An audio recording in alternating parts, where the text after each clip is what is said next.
Hello दोस्तों, स्वागत है आपका आपके पसंदीदा प्लेटफॉर्म नोट्सबुक आईएएस में।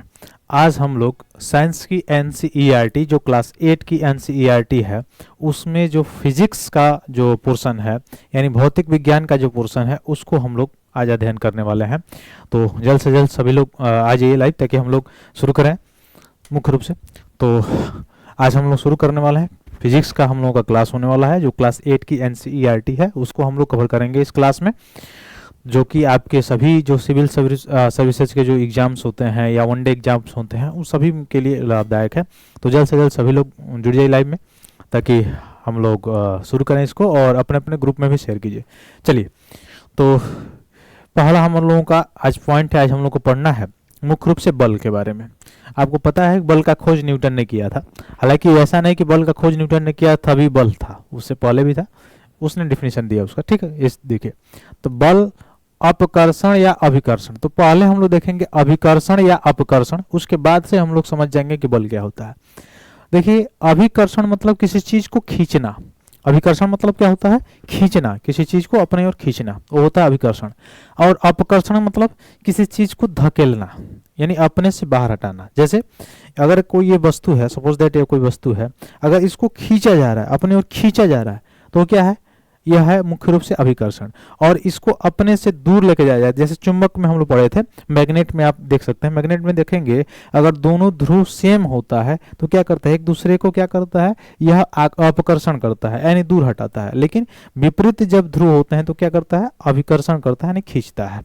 तो जहां पे दोनों स्थितियां बन रही होंगी यानी अपकर्षण और अभिकर्षण हो रहा होगा, वहीं पे क्या होगा? उसे ही क्या कहा जाता है? उसको मुख्य रूप से क्या कहते हैं? बल कहते हैं। यानी बल क्या होता है? तो किसी वस्तु पर लगने वाला धक्का, धक्का का मतलब अभिकर्षण, अभिकर्षण यानी मुख्य रूप से जो धक्का लगाया जा रहा है, और खिंचाव यानी अपकर्षण, इसी को क्या कहा जाता है? बल कहा जाता है। तो इस आपके एनसीईआरटी में मेंशन है साफ साफ, ये किसी वस्तु पर लगने वाला धक्का यानी अभिकर्षण और या खिंचाव जो होता है या अपकर्षण होता है उसको क्या कहते हैं? बल कहते हैं। अब बात आती है बल लगाने के लिए कोई दो वस्तु चाहिए, दो वस्तु चाहिए। जैसे आप इसमें चित्र में देख सकते हैं, एक कार है, कार के पीछे एक खड़ा आदमी है। अब बताइए, यह अगर आदमी खड़ा है और एक कार है तो इसके बीच में, इन दोनों के बीच में कोई बल लग रहा होगा? नहीं लग रहा होगा। क्यों? क्योंकि ना ही इसमें अभिकर्षण हो रहा है और ना ही इसमें अपकर्षण हो रहा है, इसलिए इसमें कोई बल नहीं कार्य कर रहा है। लेकिन वही दूसरे नंबर चित्र को अगर देखें, सेकंड नंबर को, उसमें देखिए यह जो कार है और इस कार को यह व्यक्ति क्या कर रहा है? धक्का दे रहा है। धक्का दे रहा है मतलब अभिकर्षण कर रहा है। तो जब अभिकर्षण कर रहा होगा तो बल लगेगा कि नहीं लगेगा? लगेगा, सीधी सी बात है। तो यहाँ पे दोनों के मध्य जो चीज लगेगी वो क्या होगी? बल होगी। ठीक है, तो यही चीज लिखा गया है। हम निष्कर्ष से क्या निकाल सकते हैं कि बल लगने के लिए कम से कम दो वस्तुओं की अन्योन्य क्रियाएं होनी आवश्यक है। तो बल तभी लगेगा जब कम से कम कितनी वस्तुएं हैं? दो वस्तुएं हैं। तो और उनके साथ क्या हो रहा है? अन्योन्य क्रियाएं हो, तभी जाके वो बल लगेगा। जैसे ये मुख्य रूप से जो ये खेल जो खेला जाता है देखे होंगे, या यहाँ पे आप देख सकते हैं मुख्य रूप से ये बैल है, ये पशु, इसको खींच रहा है ये व्यक्ति। तो खींच रहा है यानी इसका मतलब अभिकर्षण कर रहा है। तो क्या होगा? यहाँ पे क्या होगा? बल लग रहा होगा। तो मुख्य रूप से बल जब लगेगा तो कब लगेगा?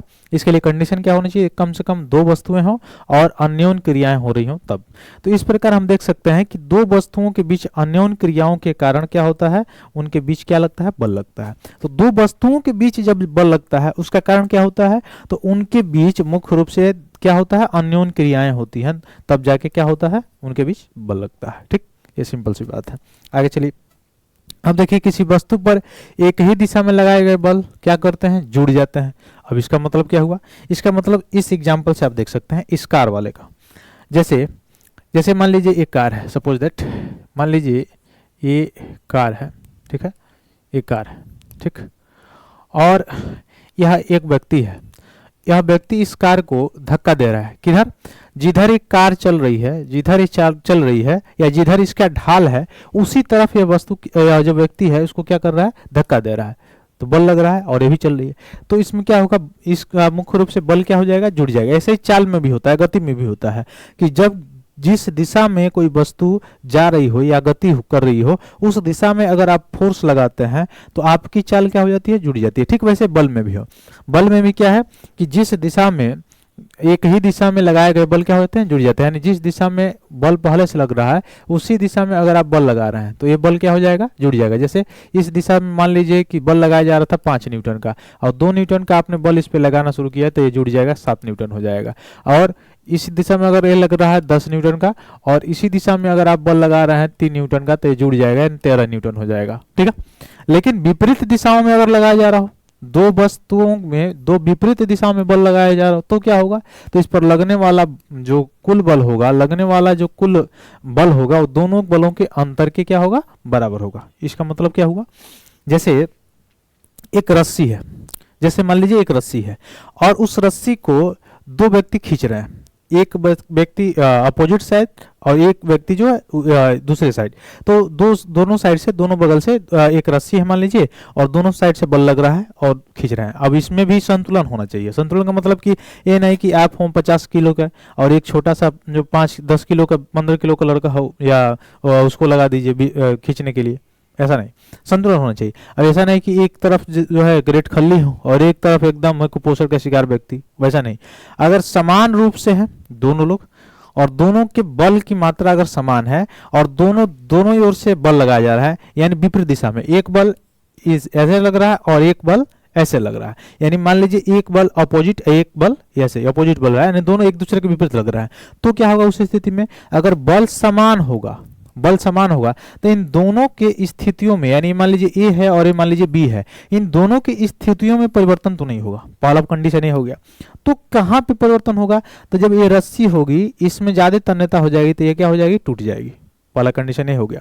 लेकिन अगर एक तरफ यह मान लीजिए कि ज्यादा बल है, फोर्स ज्यादा है, मान लीजिए यहाँ पे फोर्स जो है वो 100 न्यूटन का है, यहाँ पे फोर्स जो है वो 70 न्यूटन का है, तो किधर की तरफ चला जाएगा, खींच के इधर की तरफ चला जाएगा। ठीक है, तो वही कहा जा रहा है कि किसी वस्तु पर 2 बल विपरीत दिशा में अगर कार्य करते हैं तो इस पर लगने वाला जो कुल बल होता है, जिसको नेट कहा जाता है, क्या कहा जाता है, नेट कहा जाता है। तो नेट बल क्या होगा, कुल बल क्या होगा, तो दोनों के अंतर के बराबर होगा।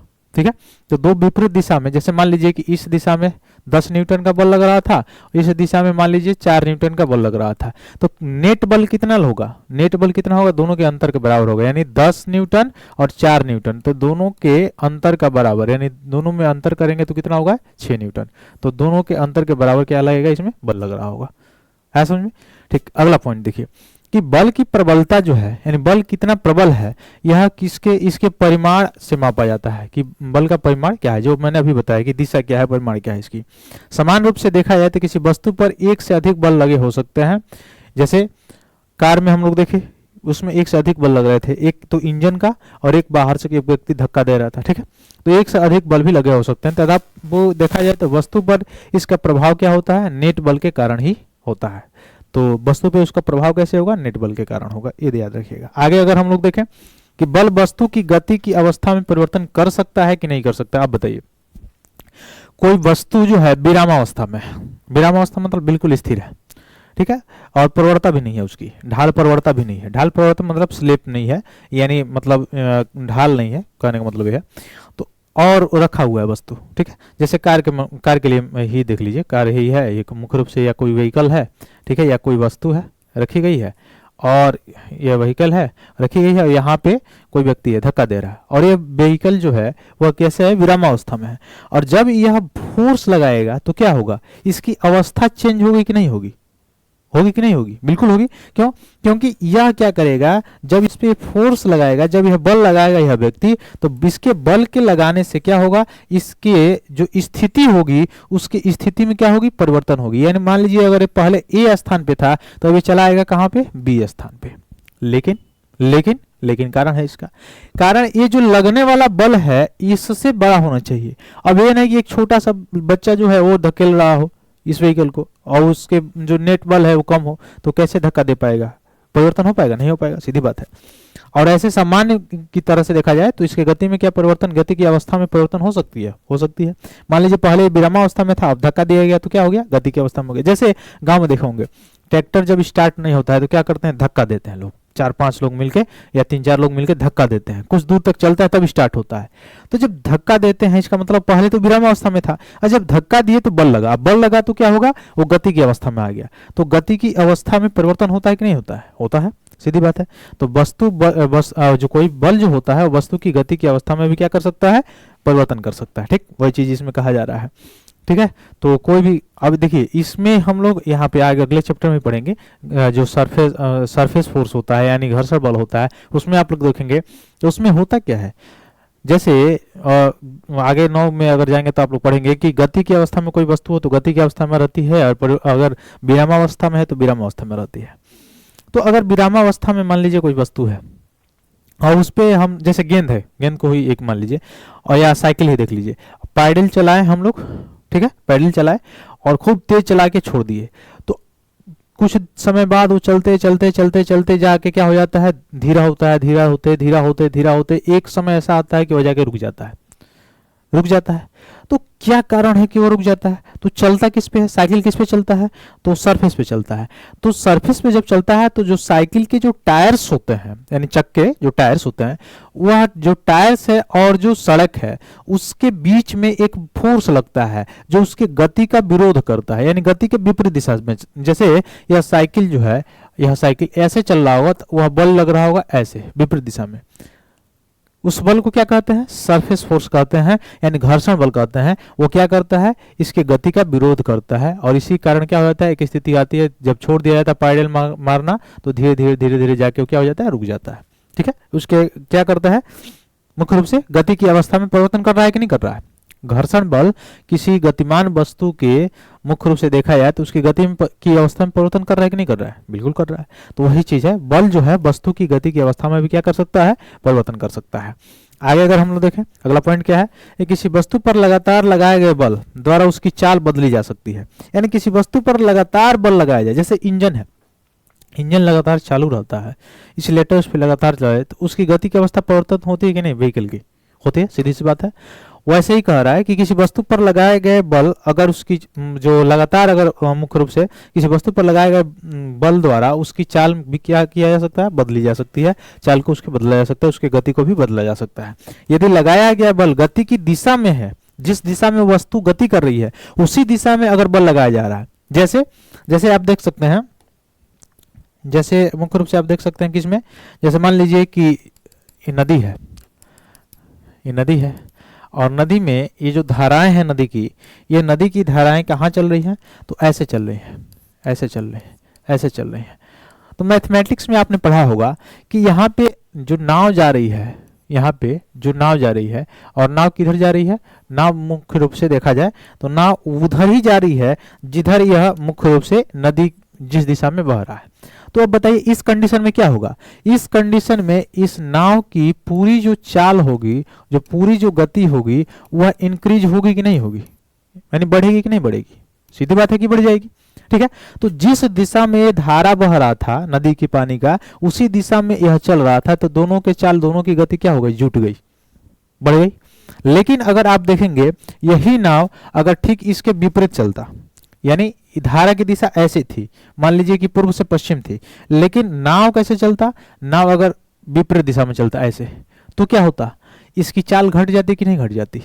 यानी इसकी चाल अगर 10 किलोमीटर प्रति घंटा थी और इसकी धारा की 2 किलोमीटर प्रति घंटा थी, तो इसकी चाल घटकर कितनी हो जाएगी, 8 किलोमीटर प्रति घंटा हो जाएगी कि नहीं हो जाएगी, हो जाएगी। इसका मतलब क्या हुआ, इसका निष्कर्ष क्या निकला कि जिस दिशा में गति कर रहा हो कोई वस्तु, उस दिशा में अगर बल लगाया जा रहा है तो उसकी चाल क्या हो जाती है, बढ़ जाती है, और जिस दिशा में वस्तु गति कर रहा है उसके विपरीत दिशा में अगर लगाया जाए बल तो क्या होता है, गति कम हो जाता है, चाल कम हो जाता है। ठीक है, ये सारी चीजें हैं। तो यही चीज मैंने समझाने का प्रयास मैंने किया कि क्या हुआ कि वस्तु की चाल बढ़ जाएगी कब, जब यदि उसकी गति की दिशा में लगाया जाएगा तो, और बल अगर वस्तु की गति के दिशा के विपरीत लगाया जाएगा तो वस्तु की चाल क्या हो जाएगी, कम हो जाएगी। ठीक, समझ में आ गया होगा आपको। आगे चलिए, आगे क्या है, आप देखे होंगे कि वॉलीबॉल के खेल में या मुख्य रूप से क्रिकेट जब होता है उसमें प्रायः विजयी चाल बनाने के लिए गतिशील गेंद को क्या किया जाता है, धकेल कर अपने टीम के साथियों के पास पहुंचा दिया जाता है। ये सब एग्जांपल दिया है। या क्रिकेट में देखे होंगे बल्लेबाज बल्ले से गेंद पर बल लगाकर अपना शॉट खेलते हैं पूरा फास्ट। तो इस स्थिति में गेंद की गति पर क्या कोई परिवर्तन होता है या नहीं होता है, ये पूछ रहा है। उसकी चाल, गेंद की चाल या दिशा बदल जाती है या नहीं बदलती है। तो इन सभी उदाहरणों में देखा जाए तो बल लगने के कारण क्या होगी, गतिशील गेंद की चाल क्या हो जाएगी, चाल तथा दिशा बदल जाती है। ठीक, जितना फास्ट आएगा, जैसे आप देखे होंगे क्रिकेट में देखे होंगे, जितना फास्ट बॉल आता है और उस पर बैट्समैन अगर तेज से शॉट मारता है तो क्या होता है, गेंद की चाल भी बदल जाती है, दिशा भी बदल जाती है। वैसे ही अगर बहुत ही स्लो बॉल आता है तो उसमें ज्यादा बल लगा के मारना पड़ता है। ठीक है, तो उसमें जितना फोर्स होगा उसके अनुसार हो जाता है। ठीक, तो वही बात किया जा रहा है कि गति की दिशा में अगर बल लगाएंगे तो चाल बढ़ जाएगी, और गति की दिशा के विपरीत अगर बल लगाएंगे तो चाल क्या हो जाएगी, घट जाएगी। ठीक है, तो ये सारी चीजें। आगे देखिए अगला पॉइंट क्या है आपका, ये किसी वस्तु की चाल अथवा उसकी गति की दिशा, अगर कोई वस्तु है उसकी चाल हो चाहे उसकी गति की जो दिशा हो, अथवा दोनों में होने वाला जो परिवर्तन है उसी को क्या कहा जाता है, इसकी गति की अवस्था में परिवर्तन द्वारा व्यक्त किया जा सकता है, अतः बल द्वारा किसी वस्तु की गति की अवस्था में परिवर्तन लाया जा सकता है। तो ये हम लोगों ने पढ़ा कि बल के द्वारा गति की किसी गतिमान वस्तु जो है उसकी स्थिति में या उसकी गति में परिवर्तन लाया जा सकता है कि नहीं लाया जा सकता है, तो एग्जैक्ट लाया जा सकता है। ठीक, ये सभी एग्जाम्पल से आप समझ चुके होंगे, और यहाँ से प्रश्न बहुत सारे पूछे जा सकते हैं, जैसे वॉलीबॉल वाला, क्रिकेट वाला, ये सारी चीजें, या जो बल है वो गति की दिशा बदल देती है कि नहीं बदलती है, गति की चाल बदल देती है कि नहीं बदल देती है, कब बदलती है, एक की ओर लगेगा तो कम ज्यादा होगा कि कम होगा, अगर विपरीत दिशा में लगेगा तो क्या होगा, तो कम हो जाएगा, ये सारी चीजें। ठीक, आगे चलिए, अगला हमारा गति की अवस्था। अगला पॉइंट क्या है, गति की अवस्था। तो गति की अवस्था देखेंगे, और गति कहते किसे हैं, पहला पॉइंट की गति कहते किसे हैं, तो गति कहते किसे हैं, जब किसी वस्तु की स्थिति में, जैसे मान लीजिए कोई वस्तु है, कोई पिंड है, कोई पिंड पहले इस स्थान पे था, यह स्थान ए है, और आप देख सकते हैं यह स्थान आपका बी है, दो स्थान है, दो प्लेसेस है। इन दोनों प्लेसेस में अगर आप देखें तो आप पाएंगे कि एक पिंड है, एक वस्तु है, ये मान लीजिए गोला है, गेंद है, यह 1 सेकेंड या मुख्य रूप से देखा जाए कि 30 सेकेंड पहले मैंने देखा तो ये यहाँ पे था, लेकिन वही 30 सेकेंड बाद जब मैं देखा, 30 सेकेंड जब बाद में मैं देखा तो यह गोला कहाँ पे आ गया था, तो यह देखने को मिला यहाँ पे नहीं रहा, अभी यहाँ पे आ गया, ये अब यहाँ से कहाँ आ गया, ट्रांसफर होके यहाँ पे आ गया, यानी मुख्य रूप से ये ट्रांसफर होकर यहाँ पे आ गया है। तो अगर आ गया है तो क्या हुआ, इसकी गति, यह गतिमान है कि नहीं है, क्योंकि समय के साथ इसकी स्थिति में क्या हो रही है, तो समय के साथ इसकी स्थिति में क्या हो रही है, परिवर्तन हो रहा है। ठीक है, तो समय के साथ स्थिति में, तो जब किसी पिंड अथवा किसी वस्तु, जब कोई पिंड अथवा कोई वस्तु उसके स्थिति में समय के साथ परिवर्तन होता है तो उसको कहा जाता है गति, वह वस्तु गतिमान है, तब उसको कहा जा सकता है कि वस्तु क्या है, गतिमान है। अगर पहले भी आप देखे वहीं पे था, बाद में भी आपने देखा वहीं पे था, तो उसके स्थिति में परिवर्तन तो हुआ नहीं, तो जब स्थिति में परिवर्तन नहीं हुआ समय के साथ तो उसको गति नहीं मानेंगे। ठीक है, आया समझ में, तो वो कौन सा अवस्था हो जाएगा, वो होगा विरामावस्था। तो गति की अवस्था क्या होगा, देखिए किसी वस्तु की गति की अवस्था का वर्णन चाल अथवा गति की दिशा से किया जाता है, कि वस्तु की चाल कैसी है या गति की दिशा कैसी है। विराम अवस्था को शून्य चाल कहा जाता है। विराम अवस्था मतलब बिल्कुल ही वह मतलब समय के साथ परिवर्तन नहीं हो रहा है, स्थिति में परिवर्तन नहीं हो रहा है, तो उसको क्या कहेंगे, शून्य चाल कहेंगे, या शून्य चाल की अवस्था कहेंगे। तो जब कोई वस्तु विराम अवस्था में होता है तो उसको शून्य चाल की अवस्था कहा जाता है, और जब कोई वस्तु विराम अवस्था में अथवा गतिशील में हो सकती है, दोनों ही इस गति की अवस्थाएं होती है। तो जो गति की अवस्था होगी तो उसमें चाल शून्य नहीं होगी, और गति की अवस्था में नहीं होगी, विराम अवस्था में होगी तो चाल क्या होगी, शून्य होगी। ये दिया हुआ है। अब आगे देखिए अगला पॉइंट क्या है हमारा, बस अनेक बार हम देखे होंगे कि बल लगने पर भी क्या होता है, वस्तु की गति की अवस्था में परिवर्तन नहीं होता है।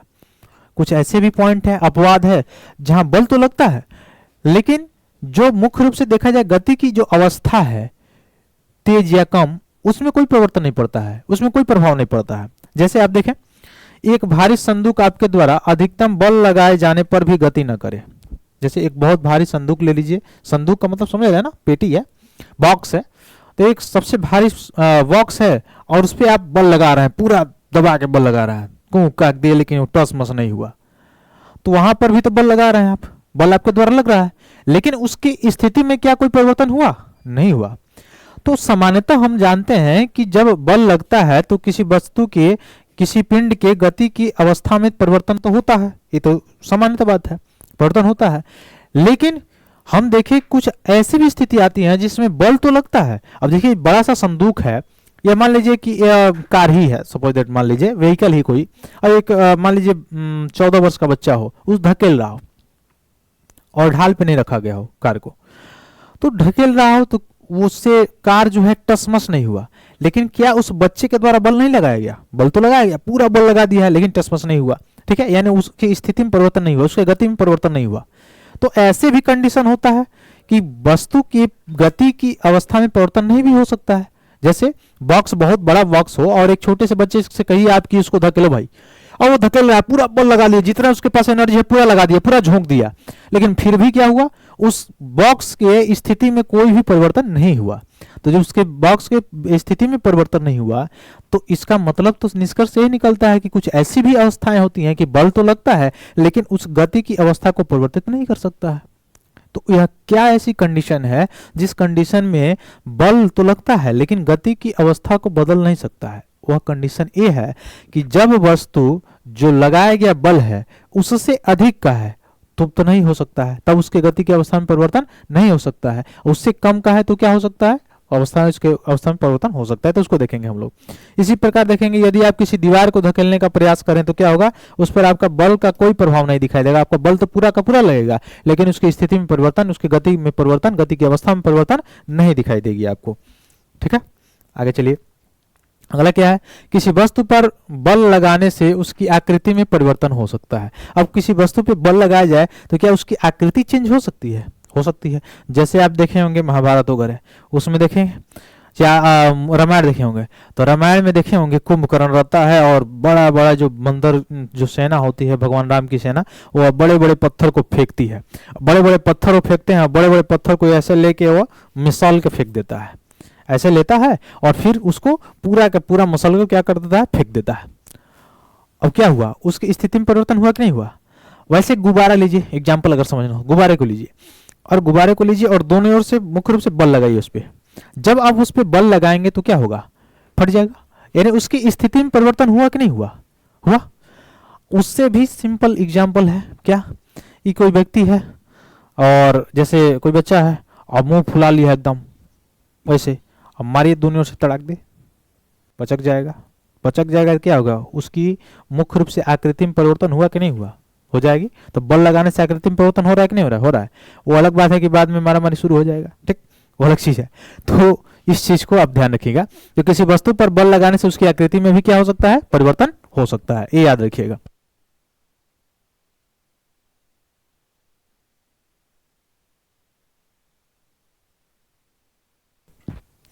ठीक है, तो आगे देखिए। अब आगे देखें तो हम लोग देखेंगे कि किसी वस्तु को विराम अवस्था से गति अवस्था में बल के द्वारा लाया जा सकता है। ठीक है, बल लगेगा, जैसे गति की अवस्था में जब उसकी अवस्था चेंज होगी तो लाया जा सकता है। ये हम लोगों ने पढ़ा। फिर देखा क्या? ये गतिशील वस्तु की चाल में भी परिवर्तन किया जा सकता है बल के द्वारा। गतिशील वस्तु की दिशा में भी परिवर्तन किया जा सकता है। जैसे क्रिकेट का बॉल आ रहा है और जैसे ही बॉल आ रहा है बैट्समैन ने क्या किया? उसकी दिशा को बदल दिया, तो दिशा में भी परिवर्तन किया जा सकता है बल के द्वारा। अगला, ये वस्तु की आकृति में भी परिवर्तन किया जा सकता है, जैसे मैंने बताया अभी, तो आकृति में भी परिवर्तन किया जा सकता है। तो ये सारी चीजें पॉइंट थी। अगला पॉइंट देखिए, अगला पॉइंट क्या है? अगला है संपर्क बल। क्या है? संपर्क बल। यानी दो सतहों के मध्य या दो पृष्ठों के मध्य जो संपर्क से जो बल लगता है उस बल को क्या कहते हैं? संपर्क बल कहते हैं। उसको क्या कहते हैं? संपर्क बल। ठीक है, याद रखिएगा। आगे क्या है इसी का? संपर्क बल का ही पहला प्रकार क्या है? पेशीय बल। पेशीय बल। अच्छा, आपने पढ़ा होगा बायोलॉजी में, एनसीईआरटी जब मैंने पढ़ाया था तो उसमें पढ़ा होगा आपने कि पेशीय बल जो एक होता है पेशीय उत्तक। क्या होता है? पेशीय उत्तक। अब पेशीय उत्तक भी दो प्रकार के होते हैं, एक ऐच्छिक और एक अनैच्छिक। ऐच्छिक जो आपके अनुसार कार्य करे, ठीक है, जिस पर आपका नियंत्रण हो, और अनैच्छिक जिस पर आपका नियंत्रण ना हो। जैसे हार्ट की गति, उस पर आपका नियंत्रण नहीं है, लेकिन पैर चलाना, हाथ चलाना, ये सब आपके नियंत्रण में है। ठीक है, तो पेशीय बल जो है उसमें अगर देखा जाए तो पेशीय बल किसे कहेंगे? किसी वस्तु पर बल लगाने के लिए जब शरीर का वस्तु के साथ संपर्क हो, शरीर का किसी वस्तु के साथ संपर्क हो, तो उस तरह के बल को क्या कहेंगे? पेशीय बल कहेंगे। ठीक है, तो संपर्क कैसे हो सकता है? किसी छड़ी से ही हो सकता है, रस्सी की सहायता से भी हो सकता है। तो जब हम किसी वस्तु, जैसे अपने विद्यालय के बस्ते को धकेलते हैं बच्चे जब क्लास 7 6 वगैरह में रहते थे हम लोग, तो क्या करते थे, और पहले जाने के लिए, आगे बैठने के लिए क्या होता था, वो पहले अगर कोई चला गया तो उसका बैग उठा के उधर पीछे फेंक दिया, आगे बढ़ गया, ठीक है। तो उसमें या फिर से पानी की बाल्टी को जब उठाया जाता है तो बल कहाँ से आता है, यह बल हमारे शरीर के मांसपेशियों द्वारा ही तो लगाया जा सकता है। तो जो शरीर की मांसपेशियों के द्वारा बल लगाया जाता है और उसके द्वारा संपर्क से तो जो कार्य करता है, तो उस बल को क्या कहते हैं, कौन सा बल, पेशी बल। हमारी मांसपेशियों के क्रिया स्वरूप लगने वाले बल को क्या कहते हैं, पेशी बल कहते हैं। तो यहां से कौन सा लाइन क्लियर हुआ आपका, पेशी बल। तो पेशी बल समझ गए होंगे आप, पेशी बल क्या होता है, तो हमारे मांसपेशियों के क्रिया स्वरूप लगने वाला जो बल होता है उसको क्या कहते हैं हम, पेशी बल कहते हैं, ठीक है। आगे चलिए, अगला है, जो पशु जो है वह भी अपने शारीरिक क्रियाकलापों द्वारा अन्य कार्यों को करने के लिए पेशी बल का उपयोग करते हैं। जैसे देखे होंगे गांव में पहले होता था बैलगाड़ी, जब ये सारी चीजें टेक्नोलॉजी उतना नहीं विकसित थी उस समय, तो बैलगाड़ी में होता क्या था, या एक्का आप देखे होंगे जो घोड़ा गाड़ी होता था, उसमें क्या होता था, वह बैल क्या होता था, टायर जानते हैं ना, जो ट्राली जैसे होता है, ट्राली वैसे, तो 2 बैल लगे होते थे, उस ट्राली को खींचते थे। तो जो बैल खींचते थे और पीछे से जो है उसको मारा जाता था, चल भाई वजन लेके चलो, पूरा धान गेहूं जो भी होता था तो उसको लेके चले, वो चलता था। तो जो वो काम करता था वह कौन सा बल उसमें लगता था, उसका पेशी बल लगता था। दूसरा चीज अगर आप देखेंगे, किसान जो है हल से खेतों को जोतता है बैलों के द्वारा, तो हल मुख्य रूप से देखा जाए कि हल के द्वारा खेतों को जब जोतता है, जुताई करता है वो, तो उसके दौरान जब देखेंगे आप, तो उसमें उसके द्वारा कौन सा बल लगाया जाता है, पेशी बल लगाया जाता है, ठीक है। तो उसके द्वारा कौन से बल लगेंगे, पेशी बल लगेंगे, ठीक, सिंपल सी बात है। तो ये सारी चीजें, बैल, घोड़े, गधे, ऊंट, ये सारी जो पशुएं हैं जो विभिन्न कार्य करते हैं हमारे लिए, उनके द्वारा भी कौन सा बल लगाया जाता है, पेशी बल लगाया जाता है, उपयोग किया जाता है। अब देखिए, क्योंकि पेशी बल तभी लगाया जा सकता है जब पेशियां किसी वस्तु के संपर्क में हो, किसी न किसी वस्तु के संपर्क में होंगे तभी, तो इसे संपर्क बल भी कहते हैं। तो पेशी बल संपर्क बल का ही एक उदाहरण है, ठीक, ये चीज है। आगे देखिए, एक चुंबक दूसरे चुंबक पर देखें तो बगैर असंपर्क में आ जाए। अब देखिए, ये तो सभी एग्जाम्पल था किसका, संपर्क बल का था। अब कुछ ऐसे बल होते हैं जो संपर्क ना हो फिर भी वहां पे फोर्स लगता है, बल लगता है। जैसे चुंबक में देखे होंगे आप, चुंबक क्या करता है, लोहे की किसी वस्तु को क्या कर सकता है, तुरंत ही आकर्षित कर लेगा। अगर उसके चुंबकीय क्षेत्र में आएगा तो चुंबकीय क्षेत्र में, जैसे ये चुंबक है, मान लीजिए सपोज दैट ये चुंबक है और ये लोहा है, ये लोहा है और सपोज दैट चुंबक है, तो ये क्या कर लेगा, इसके क्षेत्र में जैसे ही ये आएगा, इसके चुंबकीय क्षेत्र में, इसको क्या कर लेगा, इसको आकर्षित कर लेगा। तो इस दोनों के बीच में क्या हुआ, संपर्क हुआ, नहीं, संपर्क तो नहीं हुआ था पहले, लेकिन यहां से कुछ ऐसा बल लग रहा था इन दोनों के बीच में जो इन दोनों को क्या किया, एक दूसरे को क्या हुआ, मिला दिया, यानी एक दूसरे को ये मुख्य रूप से क्या किया, आकर्षित कर दिया। तो वहां पर तो भी तो बल लग रहा था, तो चुंबकीय बल हो जाएगा, ठीक है। तो चुंबकीय बल कौन सा बल का उदाहरण होगा, असंपर्क बल का उदाहरण होगा, क्योंकि वह संपर्क के कारण नहीं लग रहा है, वह चुंबकीय क्षेत्र के कारण लग रहा है, लेकिन संपर्क के कारण नहीं लग रहा है, ठीक है। तो सिंपल सी बात है, तो असंपर्क बल इसको कहा जाएगा। तो चुंबक द्वारा किसी लोहे के टुकड़े पर जब बल लगाया जाता है या लगाया गया जो बल होता है उसे कहा जाता है कौन सा बल, उसे मुख्य रूप से असंपर्क बल कहा जाता है, उसे असंपर्क बल कहा जाता है, ठीक है। आगे चलिए, स्थिर वैद्युत बल। स्थिर वैद्युत बल क्या होता है, तो जैसे देखे होंगे कागज की शीट से रगड़ा जाने पर एक्स्ट्रा स्थिर आवेशित उपार्जित कर लेता है। जैसे आप देखे होंगे, बहुत सारे प्रैक्टिकल किए होंगे, कागज के छोटे छोटे टुकड़े को आप एक जगह पे रख लीजिए, छोटे छोटे टुकड़े को, और कंघी को बाल में लगाइए बार बार, और बार बार लगाने के बाद, रिपीट करने के बाद, उसको थोड़ा सा कागज के जो टुकड़े हैं उसके पास लाने का प्रयत्न कीजिए। जब उसके पास आप लाने का प्रयत्न करेंगे तो वो क्या करेगा, कंघी उस कागज के टुकड़े को आकर्षित कर लेगा, खींच लेगा। अब उस कागज के टुकड़े को खींच कैसे लिया भाई, इन दोनों के बीच में तो संपर्क था नहीं, इसका मतलब जब संपर्क नहीं था तो संपर्क बल तो नहीं लग रहा था, लेकिन यहाँ पे कौन सा बल लग रहा था, तो लग रहा था असंपर्क बल। तो असंपर्क बल का एक और उदाहरण है कौन सा, स्थिर वैद्युत बल। तो यह दोनों के बीच में जो बल लग रहा था वह आवेशित होने के कारण लग रहा था, जो बाल में रगड़ा गया कंघी को उसके कारण वो आवेशित हुआ, इसीलिए उन दोनों के बीच में कौन सा बल लगा, स्थिर वैद्युत बल लगा, ठीक है। तो आवेश वहां उत्पन्न हुआ था और आवेश के कारण ऐसा चीजें हुई थी। अगला देखिए, गुरुत्वाकर्षण बल। गुरुत्वाकर्षण बल आप देखे होंगे, जैसे आप देखे होंगे, अच्छा ये बताइए, क्या न्यूटन से पहले गुरुत्वाकर्षण बल पृथ्वी पे था ही नहीं था, बिल्कुल था। हाँ, वो अलग बात है कि उसने उस पर विचार किया, सोचा, उस पर सिद्धांत दिया, वो अलग चीज है, लेकिन गुरुत्वाकर्षण बल तो पहले से ही विद्यमान था। अब गुरुत्वाकर्षण बल है क्या, तो आप देखे होंगे कि पेड़ के पत्ते जब झड़ते हैं, जब टहनियाँ गिरती हैं या पेड़ के पत्ते जब झड़ते हैं, तो झड़ के ऊपर क्यों नहीं चले जाते, क्यों नीचे गिरते हैं? या कोई फ्रूट जो है, वो जो फल है जो बगीचे से ऊपर से नीचे, वही तो खोज किया था न्यूटन ने, तो नीचे क्यों आता है? उसका कारण ये है, या रॉकेट भी अगर आप उड़ाते हैं तो पृथ्वी के एक क्षेत्र तक जाता है तो वह नीचे चला आता है।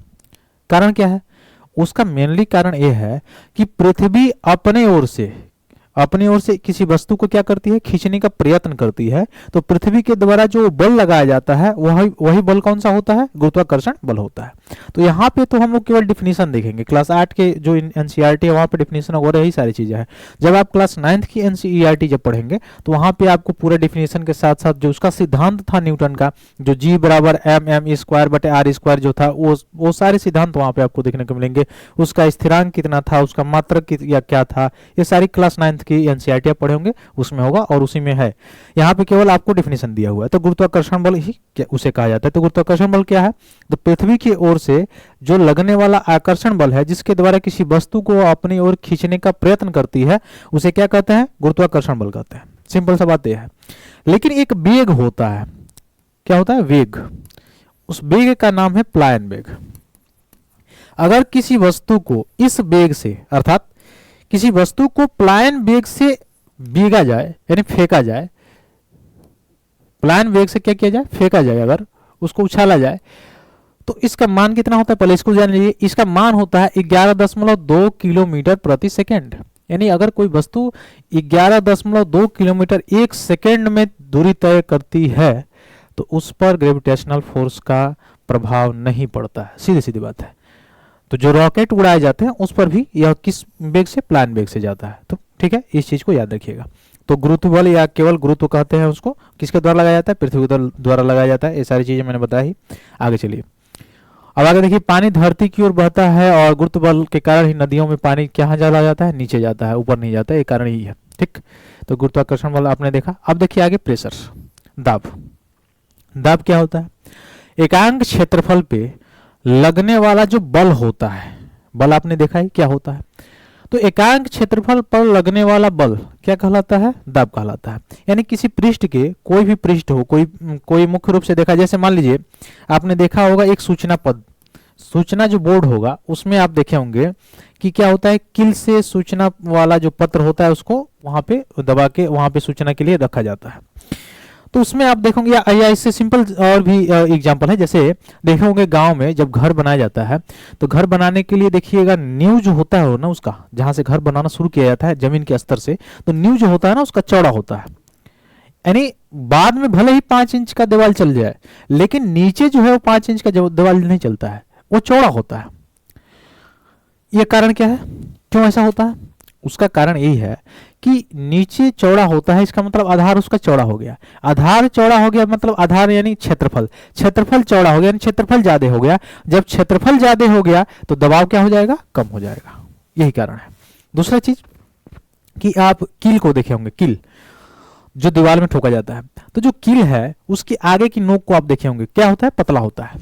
ऐसा क्यों भाई? अगर वो मोटा होता तो क्या दीवार में वो कील जा पाता? आसानी से नहीं जा पाता। ऐसा कारण क्या है? ऐसा कारण यह है कि जब वो पतला होता है, आगे की उसकी नोक जो पतली होती है, तो उसका क्षेत्रफल क्या हो जाता है? कम हो जाता है।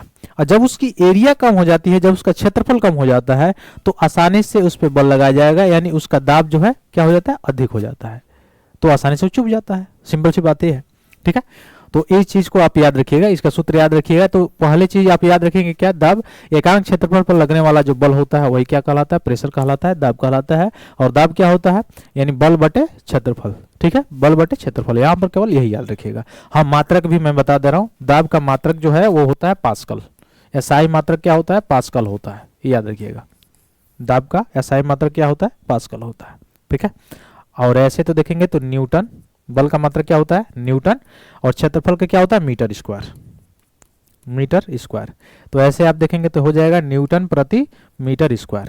ये भी हो सकता है, न्यूटन प्रति मीटर स्क्वायर। एसआई मात्रक आपसे पूछेगा तो पास्कल ही टिक कीजिएगा। आगे चलिए, अगला आप देखिए, यही दाब का ये सीधे सीधे एग्जाम्पल है। आप देखे होंगे कुली, स्टेशन पर कुली को देखे होंगे, वह जब भी वजन उठाता है तो पहले क्या होता है, पहले पगड़ी बांधता है मोटा सा, उसके बाद से उस पे वजन को रखता है।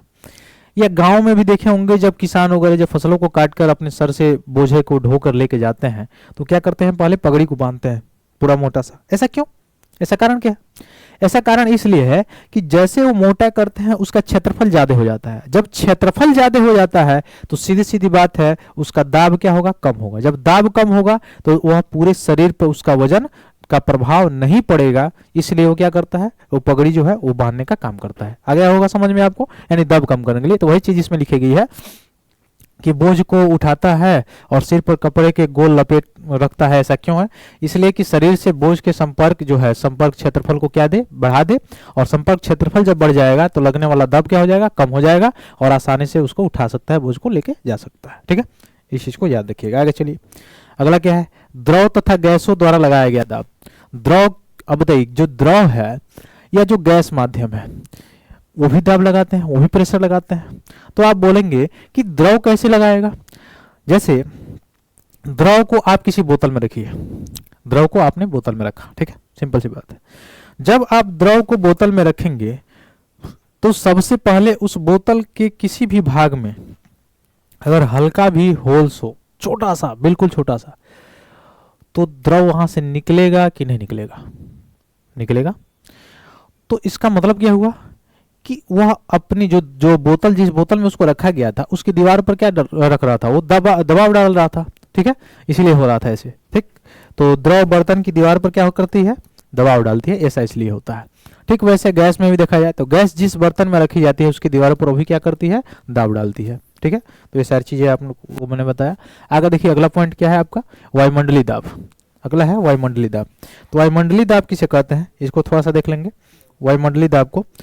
तो वायुमंडलीय दाब जो होता है, एटमॉस्फेयर जो प्रेशर होता है, तो दाब तो आपने देखा एकांक क्षेत्रफल पर लगने वाला बल है। ठीक है, लेकिन वायु का जो आवरण है, जैसे पृथ्वी के बाहर जो अलग अलग गैसों का जो आवरण है, भिन्न भिन्न गैसों का जो आवरण है, उसे क्या कहा जाता है, वायुमंडल कहा जाता है। उसे क्या कहा जाता है, एटमॉस्फेयर कहा जाता है, वायुमंडल कहा जाता है। ठीक है, तो वायुमंडल जो है, वायु पृथ्वी के तल से कई किलोमीटर ऊपर तक मतलब फैला हुआ है। जैसे आप देखेंगे होंगे, पढ़े होंगे ज्योग्राफी में, इसका लेयर जो होता है, पहले क्या होता है, क्षोभमंडल होता है, फिर उसके बाद से समताप मंडल होता है, फिर से मध्य मंडल होता है, फिर आयन मंडल होता है और लास्ट में वायुमंडल होता है। ऐसे होता है, 5 लेयर्स होते हैं। ठीक है, तो सबसे ज्यादा गैस जो होते हैं वो यहीं पे होता है, यहीं पे सबसे ज्यादा गैस, सबसे ज्यादा तत्व जो है विद्यमान होता है क्षोभमंडल में। इसलिए मौसम का बनना बिगड़ना ये सारी प्रक्रियाएं कहाँ होती है, क्षोभमंडल में होती है। ठीक है, इस चीज को याद रखिएगा। तो प्रति एकांक क्षेत्रफल पर लगने वाले बल को क्या कहते हैं, दाब कहते हैं। अभी हम लोग देखें तो वायु द्वारा जो दाब लगाया जाता है, ये तो हमने देखा कि प्रति एकांक क्षेत्रफल पर लगने वाला जो दाब है, प्रति एकांक क्षेत्रफल पर लगने वाला जो बल है उसको दाब कहते हैं।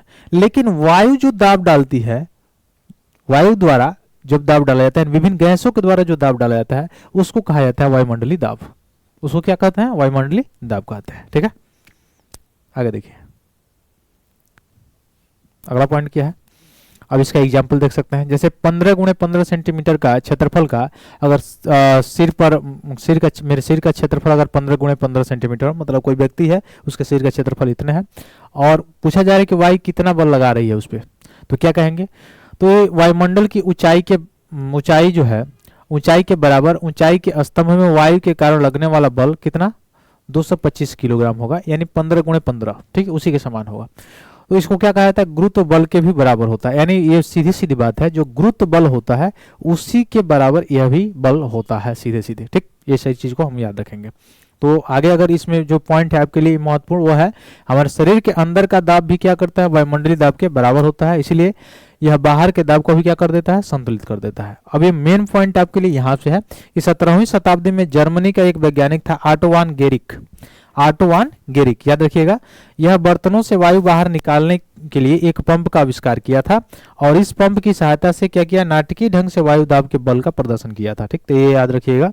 उन्होंने धातु के 2 खोखले अर्धगोले लिए और प्रत्येक का व्यास जिसमें 51 सेंटीमीटर था, और वायु उसके बाद से निकालने का उसमें से काम किया था। ठीक है, तो इसको इसका नाम याद रखिएगा, कौन सा, जर्मनी का वैज्ञानिक है, क्या नाम है उसका, ऑटो वान गेरिक। क्या नाम है, ऑटो वान गेरिक, इसको याद रखिएगा। आगे देखिए, तो ये सारी चीज़ें हम लोग पढ़े कि बल जो है क्या होता है, अपकर्षित या अभिकर्षित हो सकता है, धक्का देता है या खींचना। बल दो वस्तुओं के बीच अन्योन्य क्रिया के कारण लगता है। बल का परिणाम और दिशा दोनों होता है। ठीक है, इसका मतलब ये सदिश राशि है। इसका मतलब ये कौन सी राशि है? सदिश राशि है, जिसका परिणाम और दिशा दोनों होता है। फिर देखा जाए वस्तु की चाल में परिवर्तन कर सकता है, गति की दिशा में परिवर्तन कर सकता है। दोनों में परिवर्तन का अर्थ है गति की अवस्था में भी परिवर्तन कर सकता है, ये हम लोगों ने पढ़ा। फिर हम लोग देखे ये किसी वस्तु पर लगने वाला बल उसकी गति की अवस्था अथवा उसकी आकृति में भी परिवर्तन कर सकता है। कुछ ऐसे कंडीशन है जिसमें नहीं भी कर सकता है, ये हम लोगों ने देखा। किसी वस्तु पर लगने वाला बल उसके साथ संपर्क में आने पर संपर्क में आए बगैर भी लग सकता है।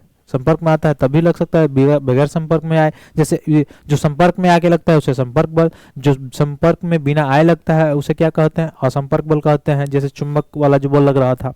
प्रति एकांक क्षेत्रफल पर लगने वाला बल दाब होता है। द्रव तथा गैस बर्तन की दीवारों पर दाब डालती है, यानी द्रव अवस्था में भी कोई वस्तु है तो भी बर्तन की दीवारों पर दाब डालेगी, और गैसीय अवस्था की जो वस्तुएं हैं वो भी गैस जो है वो भी दीवारों पर क्या करती है? दाब डालती है, यानी दोनों के दोनों दाब डालते हैं। ठीक, हमारे चारों ओर वायु द्वारा जो लगाए गए दाब जो होता है उसी को क्या कहते हैं? वायुमंडल कहते हैं। तो ये सारी चीज़ें हम लोग आज कवर किए। फिर हम लोग मिलते हैं अगले क्लास में अगले चैप्टर के साथ। तब तक के लिए बहुत बहुत धन्यवाद दोस्तों। जय हिंद।